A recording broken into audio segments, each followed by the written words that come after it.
반갑습니다. 반갑습니다. 오늘이 11월 17일입니다. 벌써 11월 달도 이제 절반이 넘어갔습니다. 벌써 1년이 왔다 갔다. 세월이 너무 흐르는 물처럼 너무 빠르.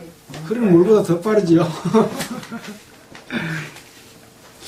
자, 오늘 계속해서 고린도 후서를 공부하겠습니다. 오늘은 후서 5장 할 차례입니다.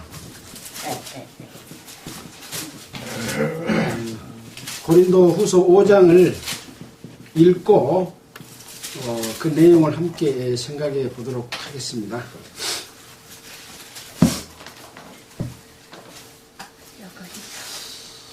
자, 제가 먼저 첫 절을 읽겠습니다.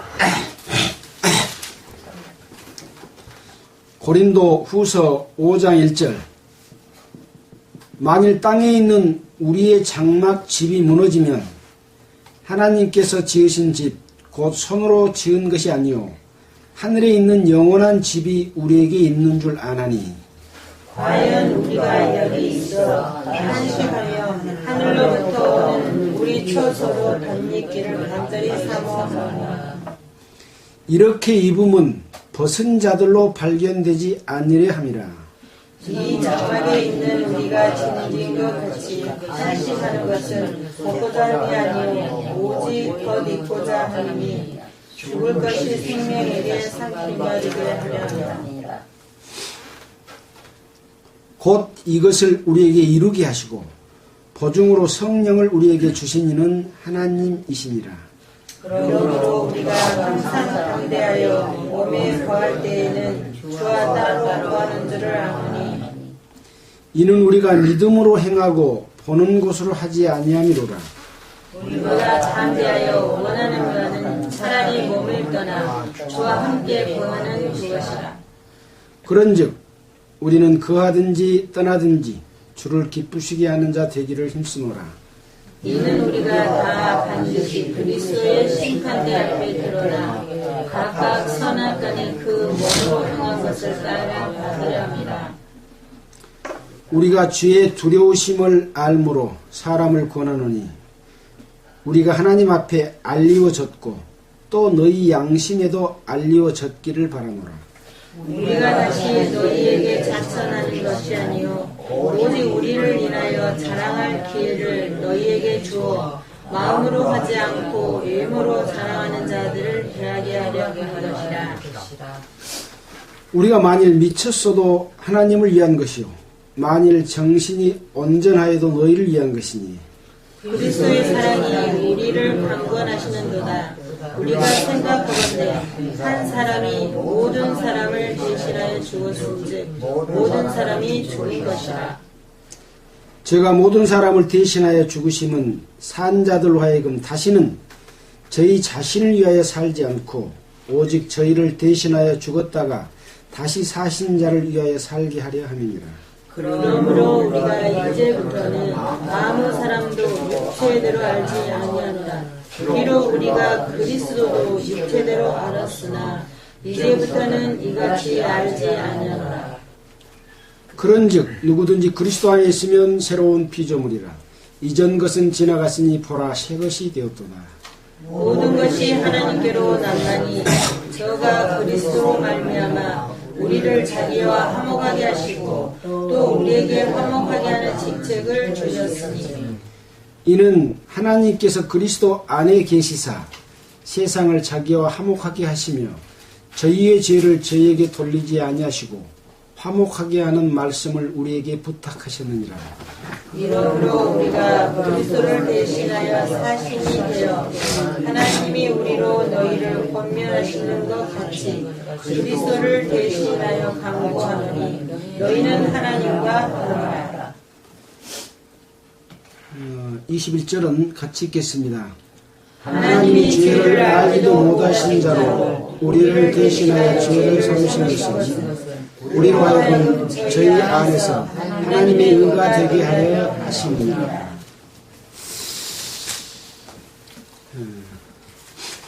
고린도 후서 5장을 함께 읽었습니다. 우리는 고린도 후서 1장부터 4장을 쭉 공부하면서 고린도 후서를 보낸 이유와 고린도에 있는 상황에 대해서도 우리가 알고 있습니다.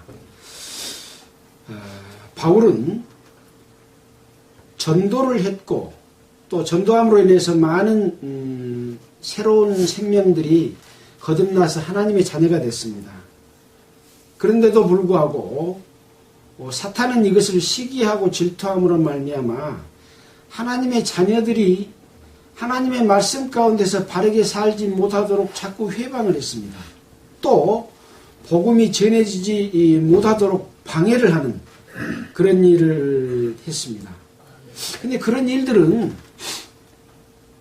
사람이 하는데 사람이 한 것이 아니라 마귀가 그 사람의 속에 들어가서 그 역할을 한다고 이렇게 말씀이 되어 있습니다. 그래서 결국은 구원받지 못한 사람들은 구원을 받지 못하도록 하는 것이고, 구원받는 사람들은 하나님의 말씀을 따라 살지 못하고 자기 욕심을 따라서 자기의 뜻대로 사단의 뜻대로 이렇게 끌어가서 기능을 마비시켜버리는 그런 일을 하고 있는데, 이러한 모습들은 바로 이 고린도 교회, 복음을 전해진 지 얼마 되지 않은 고린도 교회에 있었던 일이지만은 이것이 현재 주님이 오시기 직전인 우리 교회의 상황 가운데서도 똑같은 현실이 벌어지고 있는 것을 우리에게 보여줌으로써 여러분들은 그렇게 살지 말고 정말 성령의 인도하신 가운데서 복음이 계속 전해지는 그런 삶을 살 수 있도록 하기 위해서 이런 내용들이 기록이 돼서 성경으로 엮어지고 우리의 손까지 이렇게 왔다고 볼 수가 있습니다. 자, 4장에서는 어떤 말씀이 있었습니까? 우리가 새 언약의 일꾼이다. 바울과 바울의 일행은 새 언약의 일꾼으로서 없어지지 않을 영원한 영광스러운 그 영의 직분과 또 죄로부터 죄사함을 받게 하는 예수 그리스도를 전파함으로 말미암는 구원을 받도록 한 의의 직분을 받아서 낙심하지 아니하고, 왜? 낙심할 수 있는 많은 상황들이 있기 때문에 낙심하지 아니하고 오히려 숨은 부끄러움의 일을 버리고 또 외식하고 또 괴유를 하는, 남을 속여서 예수의 이름으로 유익을 취하는 그런 일을 행하지 않고, 또 그렇게 하려고 보니까 성경에는 그렇게 되어 있지 않는데 자기 욕심을 따라서 살려고 하면 괴유는 속여서 간사하게 한다는 거라 그랬죠. 또 토색하는 거죠. 그래서 거짓말을 함으로 말미암아서 그 영향으로 말씀이 혼잡하게 되는 거예요. 진리는 단순하고 순수하고 정확한데 그것을 바꾸어서 사람들을 혼란하게 만들어서 예수 그리스도의 은혜를 깨닫지 못하게 하고, 또 구원받은 사람들은 어떻게 살아야 된다는 것은 분명한 것인데 그걸 흐리게 만들어서 뒤죽박죽 만들어버리는 그런 일을 하지 않는다, 이렇게 말씀을 하셨습니다. 그런 일들은 바로 이 세상 신이 그들의 마음을 미혹해서 혼미하게 만들어서 그리스도의 영광의 광채를 볼 수 없게 만든 것이다, 그렇게 이야기를 하고 있습니다. 또 무슨 말씀이 있습니까? 우리가 이 보배를, 예수 그리스도의 능력과 영광과 죄사함을 주는 그 은혜를 어디다 가졌어요? 질그릇에다 가졌다. 왜 질그릇에다 가졌다고 말을 한 이유는 우리는 아무것도 아닌 그릇이지만 오로지 하나님의 능력만, 하나님의 은혜만 나타나게 하기 위해서 질그릇에 가졌다라고 굳이 말씀을 하시는 것이죠. 바울이 질그릇입니까? 질그릇 아니지요. 실은 우리와 같은 육체를 가진 그런 그릇입니다. 근데 굳이 질그릇이라고 표현한 이유는 우리는 질그릇처럼 값어치 없게 보이지만 우리 속에 있는 그리스도만이 존귀케 된다는 거죠. 근데 사람들은 자기를 잘 보이게 하는 금그릇으로 나오기를 얼마나 원합니까? 은그릇이 되길 원하고 다이아몬드가 되길 원하는 그런 모습을 나타내 보이면 그 속에 든 것이 빛이 나요? 끝이 빛이 나요? 끝이 빛이 나는. 예. 이런 모습들을 설명하기 위해서 그런 말씀을 하셨고, 오직 능력은 하나님께만 있음을 알게 하기 위함이다! 라고 말씀을 해 주시죠. 자, 이제 그런 배경 가운데서 5장의 말씀을 보면 어떤 마음으로 어떤 뜻으로 우리에게 말씀을 해 주시는가 하는 것을 정확하게 볼 수 있을 것이라고 생각이 됩니다. 자, 5장 1절을 가기 전에 4장 16절부터 봐야 연결이 됩니다. 그 은단을 좀 드시기 참깨라고. 예. 4장 16절입니다. 그렇게 하나님께 영광을 돌리게 하려 함이라 라고 했습니다. 그러므로 우리가 낙심하지 아니하노니 겉사람 부패나 우리의 속은 날로 식었더라. 우리의 잠시 받는 환난에 경한 것이 지극히 크고 영원한 영광의 중한 것을 우리에게 이루게 함이니 우리의 돌아보는 것은 보이는 것이 아니요 보이지 않는 것이니 보이는 것은 잠깐이요 보이지 않는 것은 영원함이니라. 우리가 세상 속에서 살고 있고 우리의 겉사람은 질그릇처럼 값없이 없게 보이고 항상 죽는, 내던져지는 그런 삶을 살고 있지만 우리의 속사람, 예수 그리스도께서 우리 마음에 와서 계시는 새로운 이 사람은 항상 없어지지 않고 또 영광스러운 것인데 이것은 보이지 않는 그런 모습이죠. 우리 육체는 보이지만은 보이지 않는 이 하나님의 그 영광스러운 새로운 삶은 그 영은 보이지 않는 것이니 보이는 것은 잠깐이요 보이지 않는 것은 영원하다.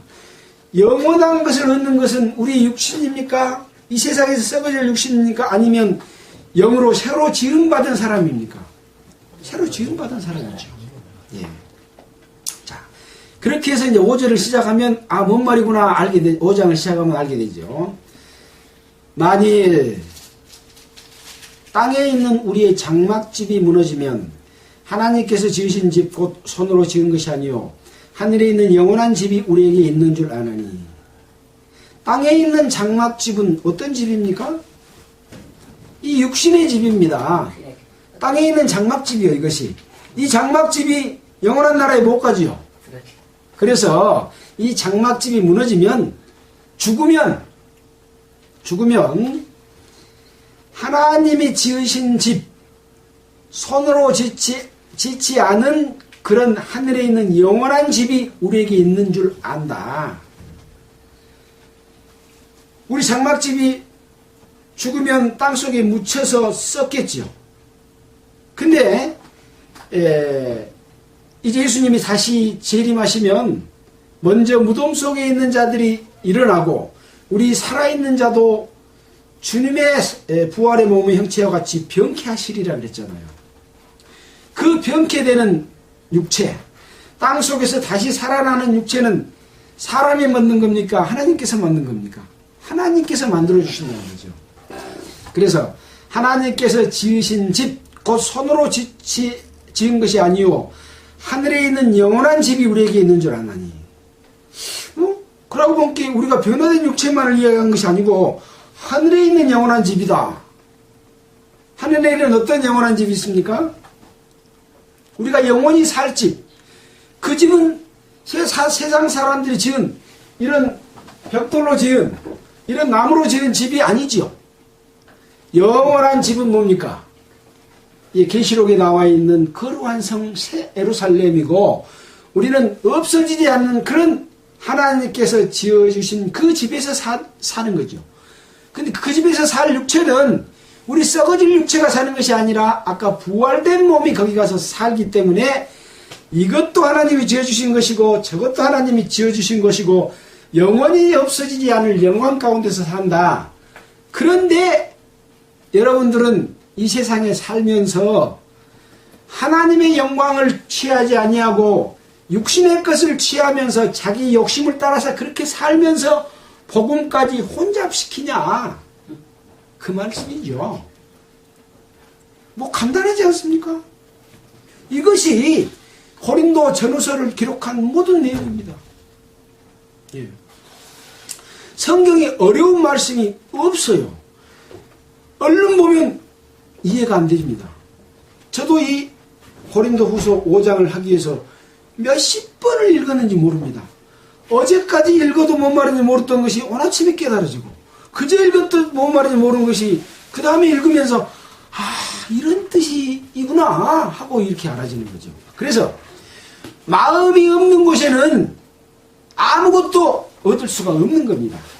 정말로 여러분은 하나님의 은혜를 사모하고, 첫째는 구원받기를 사모하고 하나님의 자녀가 되기를 사모해야 되겠죠. 그 다음에는 뭡니까? 어떻게 사는 삶이 합당한 삶이고 이 영원한 집에서 주님과 영광을 누리면서 부끄럽지 않는 삶을 살 것이냐 하는 것을 여러분이 간절히 원하십니까? 그 말이죠. 그래서 그런 원함이 있을 때 오늘 이 시간에도 여러분에게는 그런 삶을 깨우쳐 주실 것이라고 생각이 됩니다. 자, 그 다음에 보겠습니다. 2절입니다.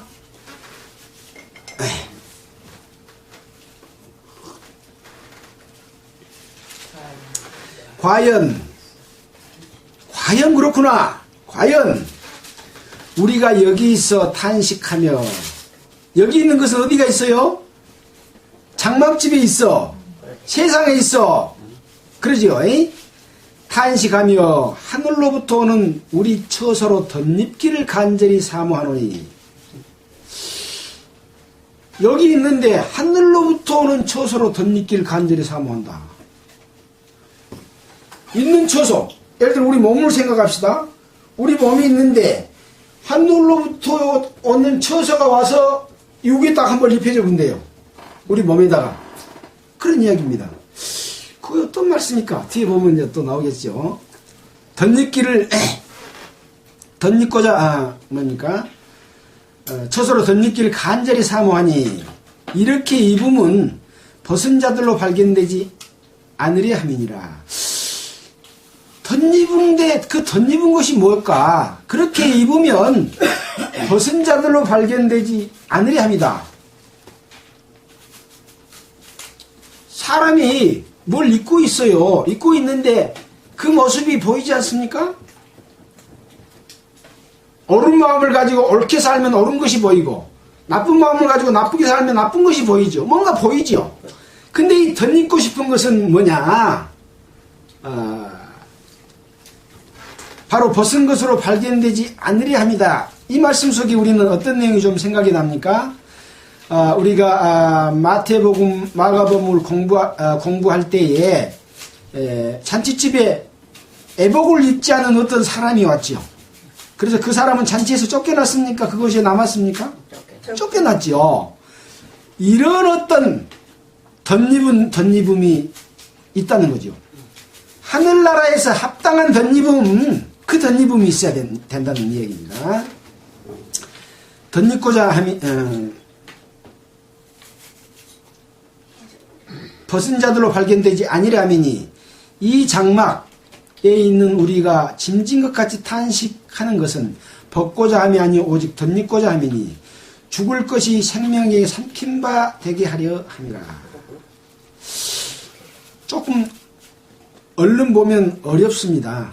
이것을 이해하기 위해서는 많은 생각과 또 묵상과 반복해서 보는 것과 하나님의 뜻을 생각해야 되겠죠. 자, 이 장막에 있다고 하는 것은 바로 우게 여기 있다고 하는 말이고, 여기 있다고 하는 말은 우리 장막집이고 곧 우리의 육체고 이 세상 것입니다. 근데 이 세상에 있는 우리가 짐진 것 같이 탄식하는 것은 지금 우리가 많은 탄식 속에서 살고 있죠. 우리 육체가 사는 것 자체가 얼마나 고통스럽습니까? 또 이제 특히 연세가 드신 분은 허리, 다리, 복송씨야, 또 눈도 나빠지고 기운도 없고 뭐 심장도 약해지고 해가지고 그 고통을 당하는데, 이런 모든 것들이 짐이지요. 나이 들어서 짐. 이 장막집은 언젠가는 계속 흐러져. 또 다른 부분에 있어서는 그리스도께서 우리에게 주신 합당한 삶 가운데서 살다 보면 고난과 핍박을 당해서 또 흐러져. 어떻게 보면 자연적으로 늙어서 흐러지는 흐러짐보다는 핍박을 당해서 흐러진 흐러짐이 훨씬 더 값어치가 있겠죠. 예. 그렇기 때문에 그러면 이 장막을 얼른 벗어서 새로운 몸을 입고자 할 것인데, 그렇지 않고 덧입고자 함이래요. 탄식한 것은 벗고자 함이 아니요 덧입고자 합니다. 자, 그 다음에 봅시다. 죽을 것이 생명에게 삼킨 바 되게 하려 합니다. 어떤 것이 끊어져서 없어지는 것이 아니라 포함되고 영속되게 하는 그런 의미가 이 속에 들어있습니다. 계속성을 가진다는 거죠. 사실은 계속성을 갖죠. 근데 죽으면 끝난 것처럼 보여지는 것이지만, 죽으면 우리의 영혼은 어디로 갑니까? 육신의 땅 속에 묻히지만 영은 낙원에 가지 않습니까? 계속 되는 겁니다. 다만 육신과 이 영이 함께 결합해서 주님이 재림하실 때 합쳐져서 한 몸이 되는 것인데, 이것을 표현을 어떻게 했냐? 덧입고자 하는 것이고 죽을 것이 생명에게 삼킨 바 되려 합니다. 이미 우리는 생명에게 삼킨 바 되어 있습니다. 여러분 그걸 느끼십니까? 생명에 삼킨 바 되어 있으면 죽는 것이 두렵겠습니까? 장막집에 있는 것이 고통스럽겠습니까? 여러분의 수고가 헛됩니까? 헛된 수고도 있겠죠. 자기 욕심을 따라서, 사탄의 유혹을 따라서 말씀을 미혹하게 하고 복음이 전해지지 못하도록 가로막는 것은, 그것은 어떤 것이겠습니까? 부끄러운 것이 되지 않겠습니까? 그래서 이 말씀 속에도 그런 많은 의미들이 들어있습니다. 자, 우리는 바로 죽을 것이 생명에게 삼킨 바 되게 하려 함이라고 하는 것이 우리에게 이루어졌습니다. 또 아직 이루어지지 않은 것은 무엇입니까? 다가올 현실이죠. 우리 몸이 아직 변화된 몸이 안 됐죠. 그 변화될 것을 우리는 믿고 기다리지요. 네. 자, 근데 5절에 보니까 또 곧 이것을 우리에게 이루게 하시고 보증으로 성령을 우리에게 주신 이는 하나님이십니다. 하나님이 그렇게 해주시기 위해서 성령을 보증으로 우리에게 딱 줬대요. 얼마나 감사한 일입니까? 이 고린도후서에 이 못된 괴율하고 욕심을 따라서 사는 사람 가운데서 이런 위로의 말씀 가운데서도 영혼을 사모하게 하고 현재를 이기게 하는 말씀으로 얼마나 엄청난 하나님의 은혜를 또 이렇게 알게 하는 말을 해주십니까? 그래서 그것을 이루게 하시는 분은 하나님이시다. 그게 모든 것은 하나님께로 온 것인데 왜 너희들은 너희 것 자랑하고 너희의 공로를 자랑하고 세상 지식을 자랑하고 성경 아는 지식을 자랑하고 그건 아무것도 아니다. 그런 말씀이죠. 자, 6절입니다. 이러므로 우리가 항상 담대하여 몸에 거할 때에는 주와 따로 거하는 줄 아노니 이는 우리가 믿음으로 행하고 보는 것으로 하지 아니함이로라. 여러분 이 말씀이 얼른 이해가 됩니까? 이 말씀이 참 어렵더라고요. 우리는 항상 몸에 거할 때 주님과 함께 거한다고 생각을 하고 있었는데 여기서는 따로 거한다고 이렇게 말하고 있으니 어렵죠. 우리가 따로 거합니까? 같이 거합니까? 성령으로 함께. 주님과 함께 주님이 우리 속에 계시잖아요. 성령으로 보증까지 해주셨는데 근데 따로 구한다고 말하니 이게 왜 이렇게 어려운 거 몇십 번을 읽고 여기저기를 다 찾아봤습니다. 근데 보니까 이 순서가 이는 보는 것으로 하지 아니하고 믿음으로 행함이다. 이렇게 번역할 수도 있다고 합니다. 믿음으로 행하고 보는 것으로 하지 않는다. 어떻습니까? 믿음으로 행하고 보는 것으로 하지 않는다. 실제로 우리가 예수님을 눈으로 보고 있습니까? 보고 있지 못하죠. 믿음의 눈으로 보는 것이죠. 그 이야기입니다. 이걸 어렵게 생각이 들더라고요. 그러나 이 문장이 어렵게 보이지만 실제로는 그런 의미라고 이해하시면 되겠습니다. 자, 그 앞에 말이 더 중요하죠. 담대하게, 이러므로 우리가 항상 담대하여 몸에 거한다는 것이죠. 항상 담대한다는 것. 어쩌므로? 성령을, 이것을 이루게 하시기 위해서 성령을 우리에게 주신 이는 하나님이시기 때문에 담대하는 거죠. 마귀가 주는 미혹, 욕심을 따라 사는 삶, 그렇게 살면서 담대한 것은 진짜 담대한 것입니까? 그건 잘못된 담대함입니다. 무식함은 용감한 담대함이죠. 사탄의 담대함이고 그것은 없어질 것이고 벌받을 겁니다. 자기 욕심을 따라서 사는 삶, 자기를 드러내고 대접받고 그래서는 안 된다는 거죠. 자, 8절입니다. 우리가 담대하여 원하는 바는 차라리 몸을 떠나 주와 함께 거하는 그것이라. 그러니까 이 담대하는 건 뭡니까? 몸을 떠난다는 것이 무엇입니까? 죽음이지 않습니까? 죽음도 두렵지 않은 담대함으로 차라리 몸을 떠나 주와 함께 거하는 그것이다. 그게 우리가 원하는 바. 우리가 거의 원하는 바이죠. 그러니까 주님과 함께 거하면 육신의 고통이 있겠습니까? 사단의 핍박과 고통이 있겠습니까? 예수 이름으로 먹고 살기 위해서 괴율하고 사기치고 토색하는 거 보겠습니까? 안 보죠? 그렇게 있고 싶다. 이 마음을 여러분 이해하실 수 있겠습니까? 현재 여러분 이해할 사람이 누구겠습니까? 차라리 죽어서 주님과 함께 있고 싶다.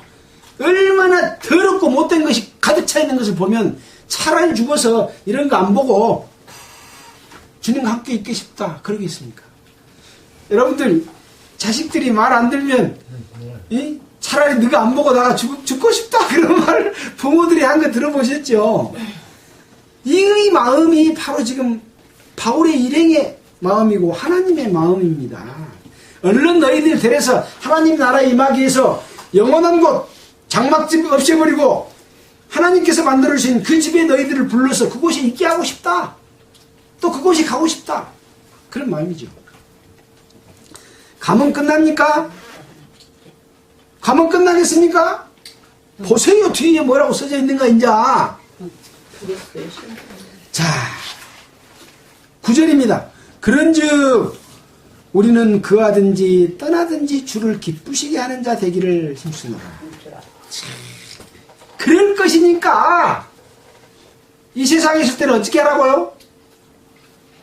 주를 기쁘시게 하는 삶이 되기를 어째요? 힘쓴다는 거죠. 힘쓴다. 내가 힘쓰고 힘노라. 여러분들도 힘써라. 힘쓰니까 힘쓰는 사람하고 힘쓰라고 하면 되겠어요? 힘 안 쓰고 있으니까 힘쓰라고 말하고 있는 거죠.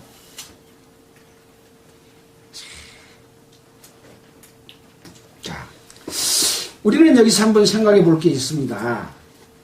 주님을 기쁘시게 하는 삶을 살고 싶은데 어떻게 사는 것이 주님을 기쁘시게 하는 삶일까요? 여러분 주님을 기쁘시게 지금 하고 살고 있습니까? 마귀랍니까? 뭘 하면 주님을 기쁘시게, 전도 잘하면 주님 기쁘시게 합니까? 예, 전도하면 주님 기쁘시게 합니다. 전도하고 토색하면 주님 기쁘시게 할까요? 그건 전도해 놓은 거 까먹은 거죠. 토색하면. 바울은 그걸 이야기한 겁니다. 자, 보겠습니다.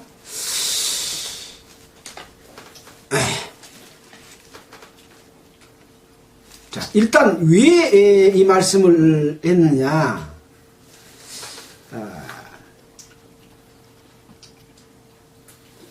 12절에 보면 우리가 다시 너희에게 자천하는 것이 아니요 오직 우리를 인하여 자랑할 기회를 너희에게 주어 마음으로 하지 아니하고 외모로 자랑하는 자들에게 대답하게 하기 위함이다. 그런 내용이 있습니다. 그러니까 그렇게 한 이유는 외모로 자랑하는 사람들이 있다. 그렇게 하지 않게 하기 위해서 주님의 기쁘시게 하는 삶이 무엇인지에 대해서 말을 하고 계신 것이죠. 자, 15절에 그 답이 있습니다. 저가 모든 사람을 대신하여 죽으심은 산자들로 하여금 다시는 저희 자신을 위하여 살지 않고 오직 저희를 대신하여 죽었다가 다시 사신 자들을 위하여 살게 하려 함이니라. 그러니까 왜 이런 말씀을 하고 기쁘시게 하는 삶이 무엇인가에 대해서 말씀해 주는 이유는 다시는 자기 자신을 위해서 살지 않고 우리를 죽었다가 다시 살리시는 예수 그리스도를 위해서 살게 합니다. 그런 사람을 살라고 말씀하신다는 거죠. 자, 골로새서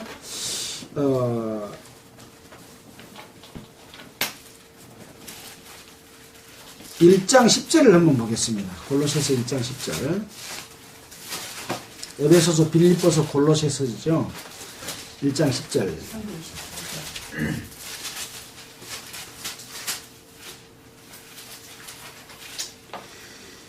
324페이지입니다. 주께 합당히 행하여 범사에 기쁘시게 하고 모든 선한 일에 열매를 맺게 하시며 하나님을 아는 것이 자라게 하시고 그 영광의 힘을 쫓아 모든 능력으로 능하게 하시며 기쁨으로 모든 견딤과 오래 참음에 이르게 하시고 우리로 하여금 빛 가운데 성도의 기업의 부분을 얻기에 합당하게 하신 아버지께 감사하게 하시기를 원하노라. 어쩐다고요? 성도의 기업의 부분을 얻기에 합당하게 하시는 하나님께 감사하는 건데 그렇게 하기 위해서는 위에 주께 합당히 행하여 범사에 기쁘시게 하고 모든 선한 일에 열매를 맺게 하시는 삶, 그 영광의 힘을 쫓아 모든 능력으로 능하게 하시며 기쁨으로 모든 견딘과 오래 참음에 이르게 하는 삶, 이러한 삶이 바로 주님을 기쁘시게 하는 삶이죠.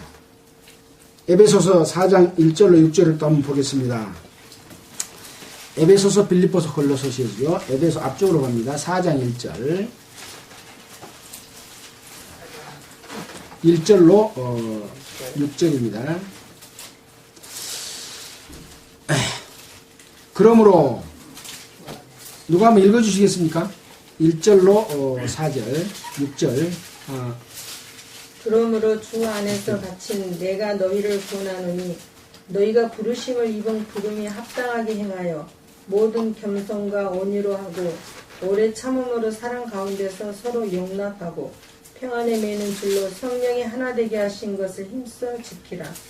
몸이 하나이요 성령이 하나이니 이와 같이 너희가 부르심의 한 소망 안에서 부르심을 입었느니라. 주도 하나이요 믿음도 하나이요 세례도 하나이요 하나님도 하나이시니 곧 만유의 아버지시라. 만유에 계시고 만유를 통일하시고 만유 가운데 계시도다. 이게 뭡니까? 주께 합당히 행하게 하는데 그 합당하게 행하는 것이 뭐라고요? 모든 겸손과 온유로 하고 오래 참음과 사랑 가운데 서로 용납하고 평안에 맺는 줄로 성령이 하나 되게 하는 것을 힘써 지키라는 거죠. 성령이 하나 되게 하는 것은 사랑과 온유와 오래 참고 우리가 또 고린도전서 13장에서 사랑장을 배울 때 다 우리가 배워서 아는 내용이죠. 결국은 뭐냐면 주를 기쁘시게 하는 삶은 사랑 가운데서 그리스도 안에서 하나 되는 삶입니다. 이걸 방해하고 있는 것이 뭡니까? 바로 교파를 만들어 놓고 자기의 욕심과 자기의 영광과 자기의 권력을 유지하기 위해서 성도들을 토색하고 갈라내고 옳은 말을 하면 그 사람 말 듣지 말아내고 잘라내는 거죠. 이게 성령의 역사입니까? 이게 주님을 기쁘시게 하는 삶입니까? 전도는 해야지요. 왜? 그 사람도 숫자 늘리기 위해서 전도하지 하나님께 영광 돌리기 위해서 전도합니까? 상 받으려고 전도해. 욕심은 가득해가지고 전도하면 상 준다고 하니까. 근데 전도해놓고 뭘로 써먹어요? 자기의 권속된 부하들로 애속된 소유물로 써먹어서 나는 하나님의 종이니까, 나는 하나님을 일을 하니까 너희들은 여기에 복종하고 순종하고 바쳐라. 예. 제가 거짓말 하고 있습니까? 성경에 없는 말을 하고 있습니까? 깊이 읽어보시면 결국은 그 내용 때문에 복음이 변질됐고 그 내용 때문에 잘못됐고 그것이 바로 주님을 기쁘시게 하는 삶이 아니고 어떻게 하는 것이 기쁘시게 하는 삶이라는 것을 에베소서, 빌립보서, 골로새서, 고린도 전후서, 데살로니가 전후서에 싹 그 내용입니다. 전부 일관되게 그 내용입니다. 자, 또 넘어가겠습니다. 자, 또 데살로니가 전서 4장 1절로 11절에 이건 뭐 다 읽지 않도록 하겠습니다. 시간 관계상. 우리가 데살로니가 전후서는 공부를 했죠. 데살로니가 성도들은 바울이 몸소 실천하는 것을 데살로니가 성도들도 실천했잖아요. 그래서 데살로니가 교회에 칭찬하는 말이 많았던 이유가 바로 그런 삶을, 바울과 같은 삶을 살았습니다. 그래서 칭찬했던 거죠. 그들은 바로 주님을 기쁘시게 하는 삶을 살았습니다. 또 데살로니가전서 1장 6절에 바울의 삶을 본받는 자 되는 삶을 살아라, 그런 말씀을 또 하셨죠. 또 데살로니가 전서 2장 19절로 20절에는 바로 그렇게 사는 것이 바로 너희는 바로 우리의 영광이다. 우리는 너희의 영광이다. 그 올바른 삶은, 그렇게 사는 삶은 바로 교회를 통해서 나타나는 하나님의 영광이다. 그것을 통해서 하나님의 영광 받으신다. 이렇게 말씀을 해주고 계시죠. 주를 기쁘시게 하는 삶이 무엇인가에 대해서 잠깐 이렇게 찾아봤습니다만 시간 관계상 많은 것을 찾지 못했습니다. 자, 그 다음에 몇 절입니까? 9절입니다. 10절입니다. 이는 우리가 다 반드시 그리스도 심판대 앞에 드러나 각각 선악간에 그 몸으로 행한 것을 따라 받으려 합니다. 우리가 영원한 곳에 간다고 그랬죠. 장막집이 무너지면 간다고 그랬지 않습니까? 하나님이 만들어 놓으신 집에 갈 겁니다. 근데 뒤에다가 10절에다가 뼈 따고 있는 말을 탁 써놨어. 9절 10절에 기쁘시게 하는 자 되기를 힘쓰노라라고 말하면서 우리가 다 반드시 그리스도 심판대 앞에 드러나 각각 선한 일과 악한 일 간에 그 몸으로 행한 것을 따라 받으려 합니다. 이 말이 무서운 말입니까? 아닙니까? 하나님을 두려워하는 마음, 그런 마음이 있고 이 말씀을 하나님의 말씀으로 믿으면 내가 지금 행하고 있는 삶이 주님을 기쁘시게 하는 삶인가, 합당한 삶인가를 생각하면서 얼른 돌이켜야 되지 않겠습니까? 자, 그리스도의 심판대 앞에 나타나는데, 그리스도 심판대는 구원받은 사람의 심판대죠. 또 한 심판대가 있는데 그것은 무슨 심판대입니까? 구원받지 못한 사람이 심판받는 백보자 심판이 있어요. 거기는 구원받은 사람은 그 심판대에 안 갑니다. 근데 구원받는 사람 심판이 선의 심판이 있고 악의 심판이 있대요. 선악간에 심판한대요. 선한 것만 심판받습니까? 악한 것은 심판 안 받습니까? 그래서 구원받은 이후에 사는 모든 삶은 하나님 앞에서 반드시 한번 정산받아야 됩니다. 저도 잘못된 삶을 많이 살아서 그것은 반드시 받아야 될 부분이라고 생각이 됩니다. 그러니까 더 바르게 많이 합당하게 살아야 되겠죠. 그렇게 사는 동안에 돌이켜야지. 잘못된 산 것이 없어집니까? 안 없어집니다. 안 없어집니다. 그동안에 잘못된 산 걸 철저히 돌이키고 남는 삶이라도 바르게 살아야 되지 않겠습니까? 예. 그래서 항상 우리는 사랑의 하나님은 바로 또 심판의 하나님이고 두려움의 하나님이 될 수도 있다고 하는 것을 우리는 항상 잊어서는 안 될 것으로 생각이 됩니다. 자, 우리가 또 그런 말씀을 배웠죠. 고린도전서 3장 10절로 15절에서 배울 때 구원받은 사람이 이제 살아갑니다. 하나님 앞에 상급을 위해서 자기 공력을 쌓은다 그랬죠. 금으로 쌓고 은으로 쌓고 또 보석으로 쌓고 나무로 쌓고 집으로 쌓고 풀로 쌓아. 근데 불로 나타났는데 다 타버린 것은 공력이 안 되고 타지 않는 것만 공력이 된다. 그것은 곧 하나님께서 우리를 통해서 하신 것만 남는다. 그렇지 않습니까? 여기도 아까 그랬죠. 뭡니까? 모든 것은 다 하나님께로부터 온다 그랬죠. 하나님께서 주신 것이라 그랬죠. 하나님께서 만든 것이죠. 나 것은 하나도 안 남습니다. 나 것. 근데 사람은 뭘 자랑합니까? 나 것을 자랑해. 자기를 자랑해. 그 사람은 질그릇이 아니라 금그릇이에요. 똥 묻은 금그릇이에요. 예.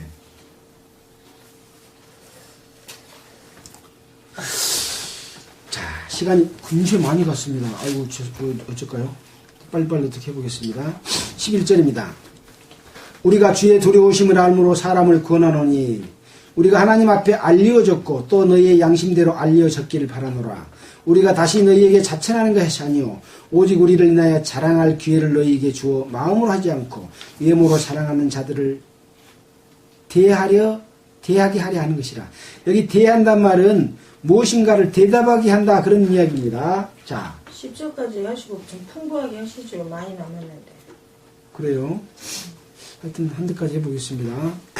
자, 방금 우리가 10절 하면서 선악간에 몸으로 행한 것을 따라 받으려 한다고 하면서 두려움의 하나님 말씀하셨죠? 밑에 말씀 제가 생각 못하고 그 말씀을 드렸는데 우리가 주의 두려우심을 알므로 그렇죠. 이심전심으로 우리 마음에 그것을 벌써 느꼈습니다. 금방 저는 분명히 앞절 말하면서 뒷절 생각 못했습니다. 근데 주의 두려움을 알므로 사람들을 구원한다. 여러분들도 두려움을 알 것이니까 여러분을 설득한다. 어떻게 설득하냐? 우리가 하나님 앞에 알려졌고 바울이 하나님 앞에 알려졌고 또 너희 양심에도 알려졌기를 바란다. 얼마나 성경에 하나님의 뜻이 합당하게 살았으면 하나님 앞에 알려졌고 또 너희에게도 알려졌기를 바란다. 이렇게 말합니까? 이건 바울이 자랑하는 거 아닙니까? 자랑입니다. 근데 그 자랑이 하나님께서 바울 속에 역사했기 때문에 그것을 자랑하는 거죠. 왜? 그렇게 살려고 자랑을 했지 자기가 내가 이렇게 잘했다고 자기 공을 드러내려고 자랑한 게 아니라는 거죠. 그 마음을 읽어야 됩니다. 자, 우리가 다시 너희에게 자천하는 것이 아니오. 자천한다는 말을 어디서 했습니까? 3장 1절. 3장 1절에서 또 우리가 자천하랴 라고 말했죠. 근데 여기서 또 다시 너희에게 자천하는 것이 아니다. 자랑을 하면서 이야기를 합니다. 오직 우리를 인하여 자랑할 기회를 너희에게 주어. 우리를 인하여 바울을 인하여 자랑할 기회를 너희에게 준다. 너희가 고린도에 있는 너희가 바울을 인하여 자랑한대요. 바울의 어떤 삶? 바로 모범된 삶. 하나님께 알려졌고 또 너희 양심에도 알려지기를 바라는 삶, 이 삶이 무엇이겠습니까?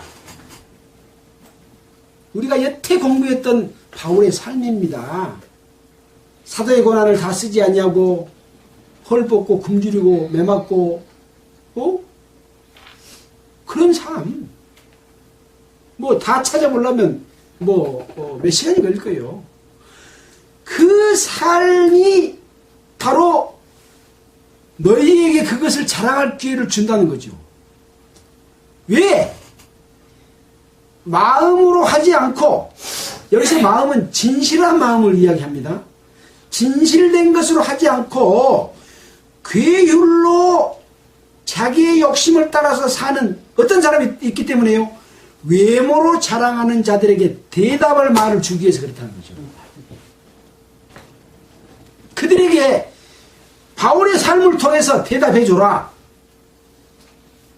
바울이 어떻게 행하고 살았는가를 외모로 자랑하고 괴유를 쫓는 자들에게 대답해줘라.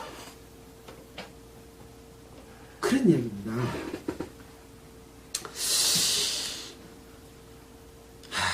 너무나 많은 내용이 있습니다. 그 외모로 사는 사람이 누구였는가 하는 부분이죠. 그때 당시는 누구였고 지금은 누구였고 예루살렘에서는 누구였고.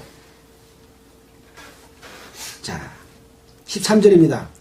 우리가 만일 미쳤어도 하나님을 위한 것이요 만일 정신이 온전하여도 너희를 위한 것이니 그리스도의 사랑이 우리를 강권하시는도다.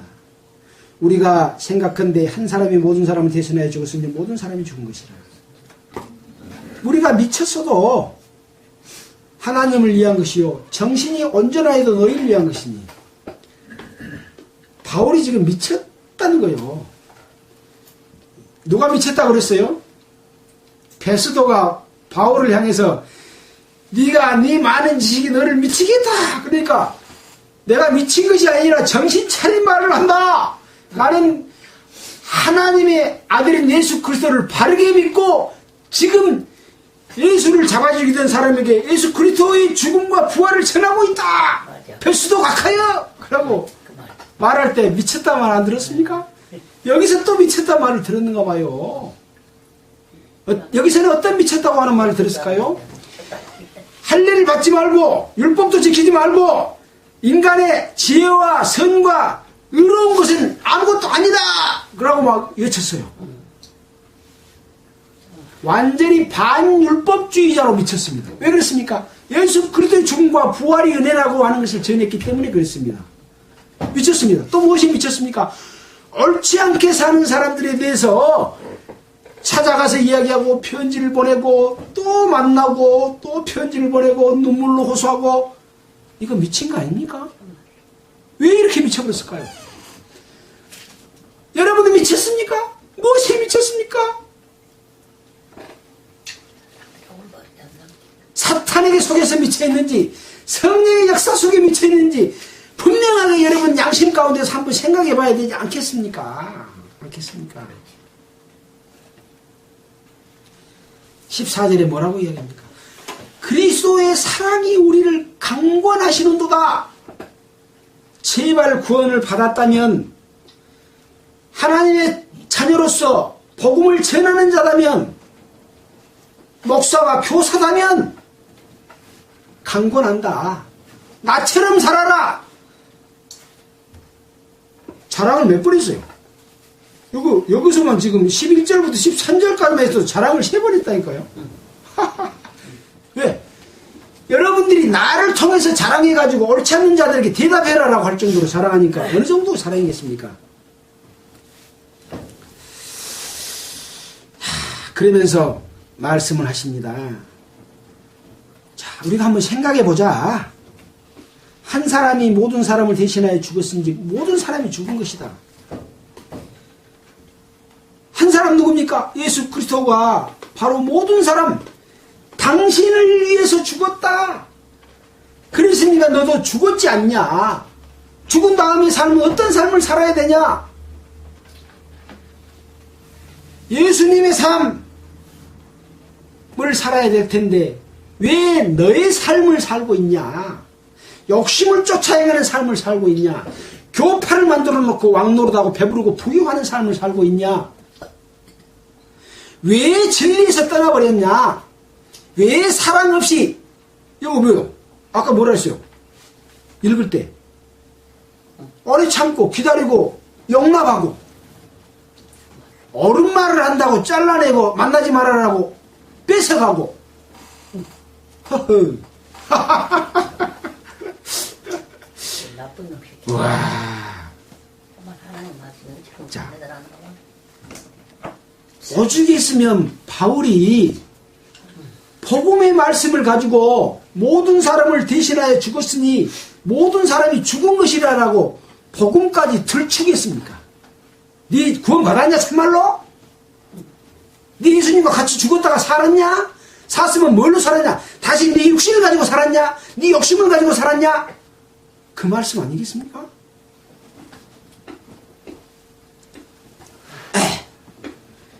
15절입니다. 제가 모든 사람을 대신하여 죽으심은 산자들로 하여금 다시는 저희 자신을 위하여 살지 않고 오직 저희를 대신하여 죽었다가 다시 사신 자를 위하여 살게 하려 함입니다. 그래서 그 말을 했다. 알아묵었습니까? 알아묵었냐? 또 송곳이 필요하냐? 또 메가폰이 직접 귀에다 대고 말하는 메가폰이 또 필요하냐? 바울이 그냥 얼마나 속이 터졌는가 모르겠어요. 저도 속이 터진대.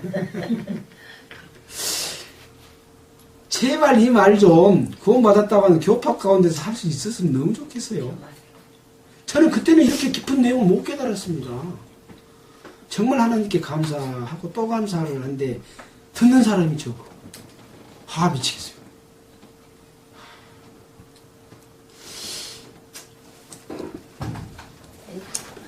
자, 또 넘어갑니다. 16절. 그러므로 우리가 이제부터는 그랬으니까 인자부터는 이제 이전 거 지나갔습니다. 인자부터는 아무 사람도 육체대로 알지 아니하노라. 아무 사람도 육체대로 알지 않는데요. 왜 바울이 아무 사람도 육체대로 알지 않는다고 말했을까요?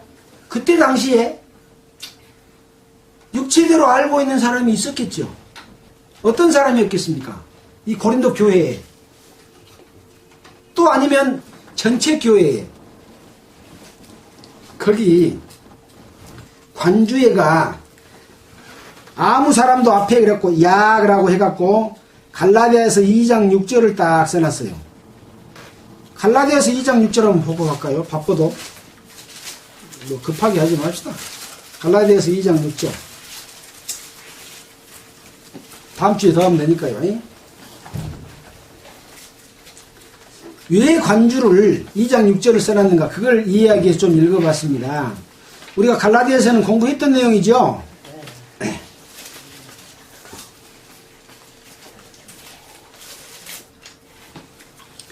유명하다는 이들 중에 본래 어떤 이들이 내게 상관이 없으며 하나님은 사람을 외모로 취하지 아니하시나니 저 유명한 이들은 내게 더해 준 것이 없고 도리어 내가 무할례자에게 복음을 전함을 맡기를 베드로가 할례자에게 맡은 것 같이 한 것을 보고 여기 유명한 자들이 나왔지요. 그때 당시 유명한 자들은 누구라고 했습니까?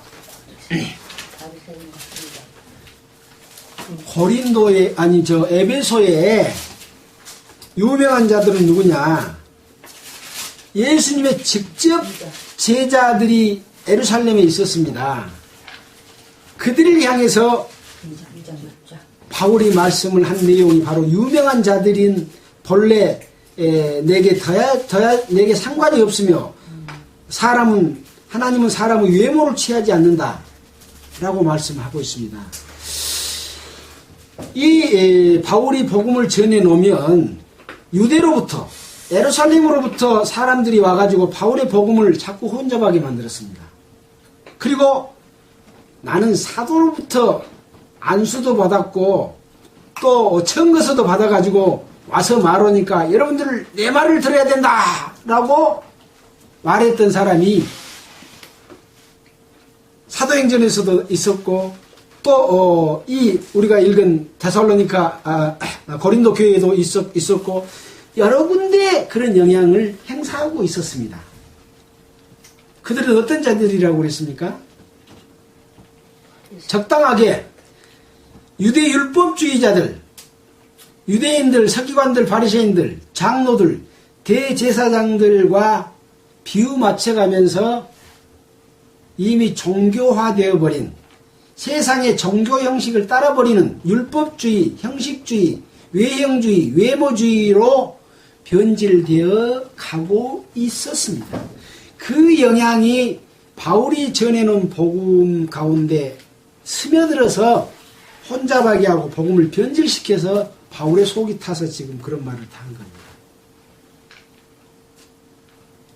이것을 이해한다면 정말 그런 분들은 그리스도 안에서 어떤 것이 사탄의 역사인지를 캐치할 수 있을 걸로 생각됩니다. 그래서 이제부터는 아무 사람도 육체대로 알지 아니하노라. 비록 우리가 그리스도도 육체대로 알았으나 이제부터는 이같이 알지 아니하노라. 여기서 우리가 그리스도도 육체대로 알았으나 그 말은 무슨 말이겠습니까? 여기서 우리는 누굽니까? 이 편지를 쓴 바울과 디모데와 실로아노죠. 근데 우리가 그리스도도 육체대로 알았으나 이 말은 이 사람들, 편지를 쓰는 사람들 뿐만 아니라 유대인들 모두도 또 예수를 아는 사람들도 예수를 육체대로 알았다. 로마의 압박으로부터, 핍박으로부터, 점령으로부터 이스라엘 백성들을 구원해줄 그런 예수로 믿었잖아요. 알았잖아요. 또 어떤 먹는 문제, 병 고쳐지는 문제, 이런 육체적인 어떤 도움을 받는, 또 예수를 믿으면 잘 사는 그런 걸로 알았다. 근데 인자부터는 이같이 알지 아니하노라 라고 말씀을 하고 있습니다. 지금요, 복음을 깨닫고 또 복음을 전하면서 사도와 복음 전하는 자와 또 장로와 집사와 목사와 교사로 된 자들, 이런 사람들이 예수님을 육체의 유익으로 삼는 자들이 얼마나 많습니까? 우리가 이제부터는 이같이 알지 아니하노라라고 말씀하고 있습니다.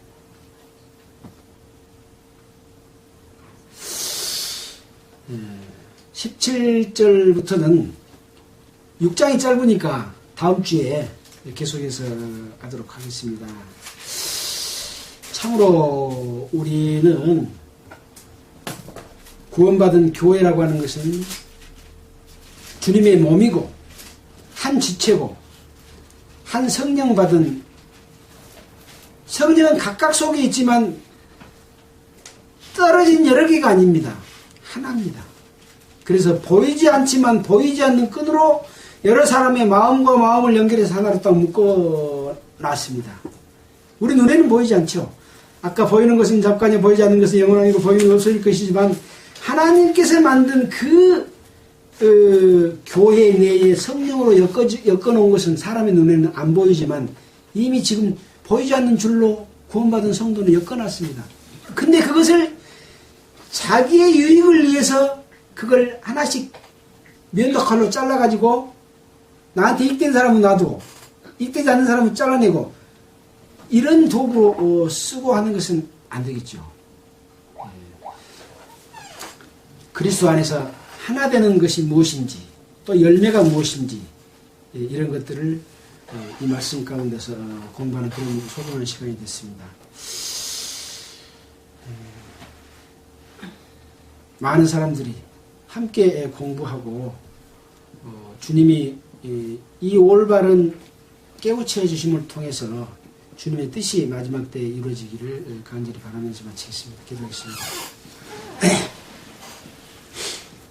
하나님 아버지, 오늘은 고린도 후서 5장을 통해서 하나님 아버지께서 성령으로 바울을 이끌어 주시고 바울께서 몸소 실천하면서 편지를 보냈던 내용 가운데서 그 하나님 아버지의 뜻을 더욱더 깊게 알 수가 있었습니다. 구원받은 교회가 사탄의 역사함으로 말미암아 자기도 알지 못한 사이에 사탄의 도구가 되어 욕심의 유혹을 따라서 교파를 만들고 주님의 그 성령으로 하나 된 것을 가로막고 있습니다. 참으로 그리스도 심판대 앞에 설 때 그들이 부끄러움을 당하지 않도록 돌이켜 참으로 그리스도의 양심으로 되돌아와서 주의 뜻을 이루는 데 동참할 수 있도록 주님이여 역사해 주시옵소서. 이 모든 말씀을 우리 구주 예수님 이름으로 기도했습니다. 찬송 혹시 연관된 찬송 있으면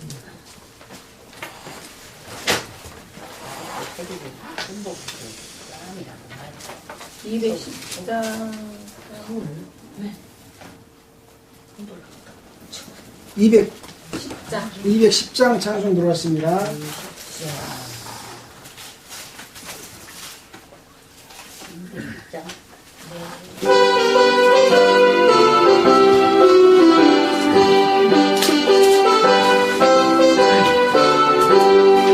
내 주 사함 받고서 예수를